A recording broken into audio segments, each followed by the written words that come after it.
el año 2020, por la pandemia, evidentemente fuimos uno de los sectores más afectados.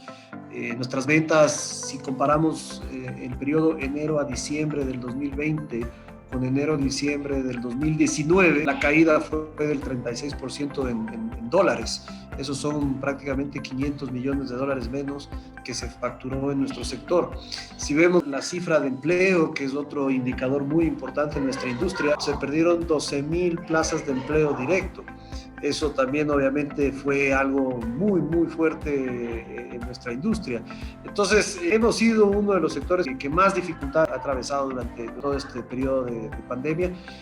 Ya veníamos con problemas del año 2019 por lo de octubre. Octubre nos complicó mucho en el 2019 porque se perdió ese último trimestre del año, fue muy bajo y ese suele ser el periodo más importante de nuestro sector. Entonces, claro, ya veníamos con problemas en el 19 y la pandemia los profundizó. Entonces, en la industria, de todas maneras, ha logrado aguantar o sobrevivir al problema. Eso no significa que no haya habido alguna que otra pérdida durante la pandemia. Hubo empresas que cerraron, hubo empresas que definitivamente no volverán a estar en el sector, pero las demás, las que sí lograron superar la situación, a pesar de que van a tener todavía un largo periodo de recuperación, todo el 2021 por seguro y parte del 2022 también, son empresas que al menos han logrado sostenerse.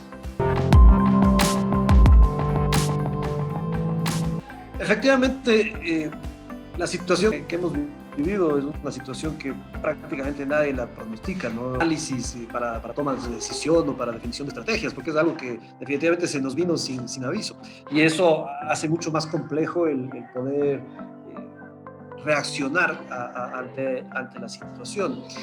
Sin embargo, yo creo que es importante empezar respondiendo tu pregunta diciendo que una de las ventajas que ha tenido nuestra industria es que nuestra industria está ya acostumbrada a pasar de crisis en crisis y de superarlas. Nunca una como esta, evidentemente que no, pero hubo al menos, o había al menos una cierta experiencia de manejo de crisis. Permitió que las empresas se logren de alguna forma proteger o blindar para no tener que desaparecer por completo. Ahora, lo que vimos es que la mayoría de las empresas tuvieron que rediseñar su portafolio de productos. Eso fue una de las primeras decisiones que se tomaron. Hubo que analizar muchísimo a la demanda, que es algo que se hace frecuentemente, pero en esta ocasión había este ingrediente externo que hacía más difícil entender las preferencias de consumo que iban a haber en los hogares. Había que entender que definitivamente era necesario bajar o achicar las estructuras. Eso fue una decisión que también muchas empresas la tomaron a tiempo. Los que no hicieron eso definitivamente son los que terminaron pagando las consecuencias, ¿no? Y por otro lado, buscar alternativas de exportación también fue una salida para algunas de nuestras empresas del sector, porque no nos olvidemos que nuestra industria no estaba dentro de las estratégicas, salvo la línea de exportación. Lo que sí logramos es ponerlo como un sector esencial en la parte de protección y salud. Eso fue clave también para, de alguna manera, aguantar el mal momento, ¿no? Porque pudimos meternos en la cadena de mascarillas, en la cadena de trajes de bioseguridad, en el tema de gasas quirúrgicas, y eso algo nos puso en actividad, ¿no? Pero realmente fue un tema de ir evaluando mucho esas tendencias de consumo. Ahí es donde se centró la estrategia y en las decisiones de achicarse. Las decisiones de achicarse fueron fundamentales, achicarse en todo sentido, achicarse en volumen de producción, achicarse en personal, achicarse en gasto administrativo, buscar la eficiencia al máximo en todas las líneas. Eso fue parte de lo que se hizo.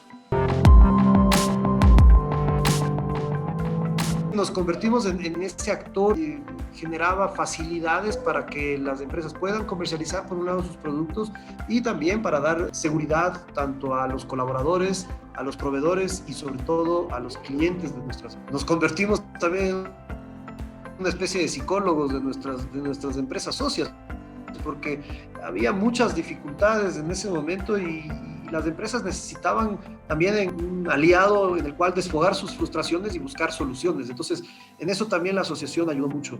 Lástima, y debo decirlo, lástima que no tuvimos el acompañamiento de la política pública en ese tiempo. Lástima que no tuvimos ese sector público ayudando a que el proceso sea más fácil de resolver.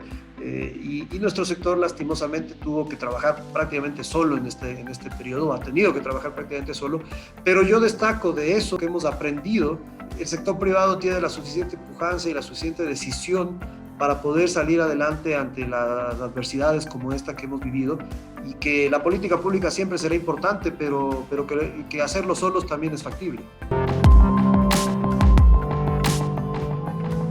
Nos centramos en lo que aspiraríamos de un gobierno, sea cual sea, es facilidades para invertir, facilidades para producir, facilidades para contratar, facilidades en los trámites, con que al empresario le dejen hacer lo que sabe hacer, y que le garanticen seguridad jurídica y seguridad para sus inversiones. El resto ya es decisión del empresario, decisión de los accionistas, decisión del equipo de trabajo y ejecutar. No se necesita más, ¿no? Que el sector público se encargue de lo que es fundamental para la comunidad, temas de seguridad, de salud, de educación, y que el resto se lo dejen a la iniciativa privada con eso, facilidades. Con que nos dejen trabajar ya sería muchísimo. Con que nos liberen de cargas impositivas, impuestos, ya sería muchísimo.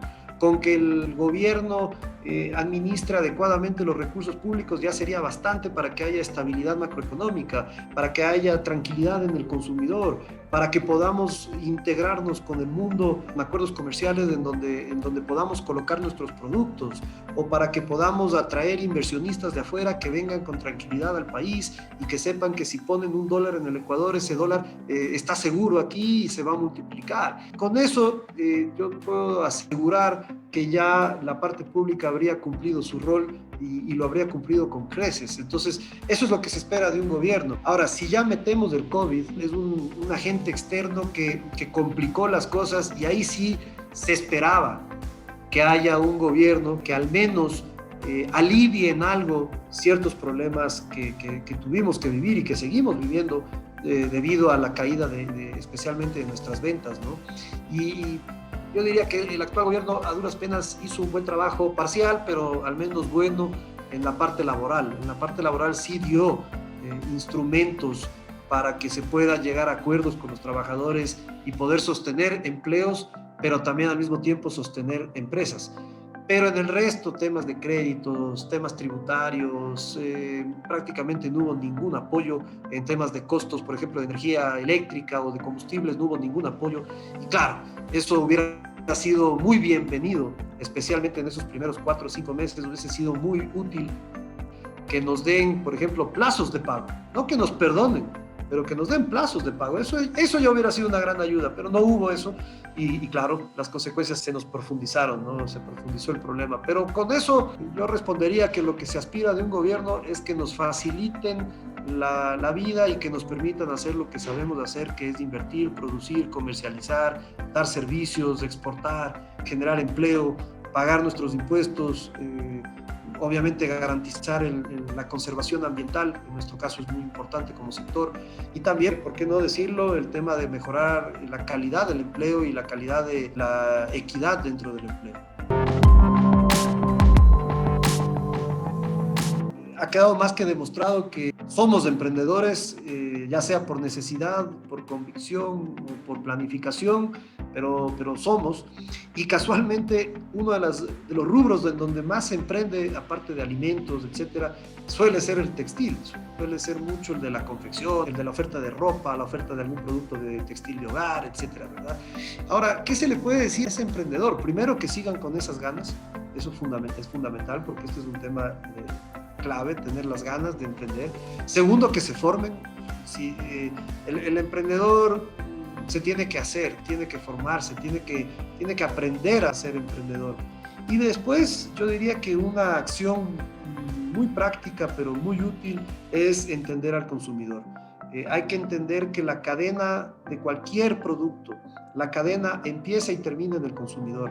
Si no se sabe lo que el consumidor busca, si no se entiende las preferencias de ese consumidor, si no se lo tiene bien perfilado a ese consumidor o a esos consumidores, porque es en plural realmente, es muy difícil que la oferta de ese emprendedor vaya a tener éxito. Lo mismo le pasa ya al empresario que está consolidado, ¿no? Si no entiende al consumidor, definitivamente tiene menos probabilidad de éxito que el que sí lo hace bien o el que sí lo estudia bien. Entonces al emprendedor yo le diría eso. Y también le diría que el emprendedor debe tener la ambición de convertirse en empresario. Es decir, debe ser alguien que no se quede con la etiqueta de yo soy emprendedor y no me importa tener uno, dos o varios fracasos porque sigo emprendiendo.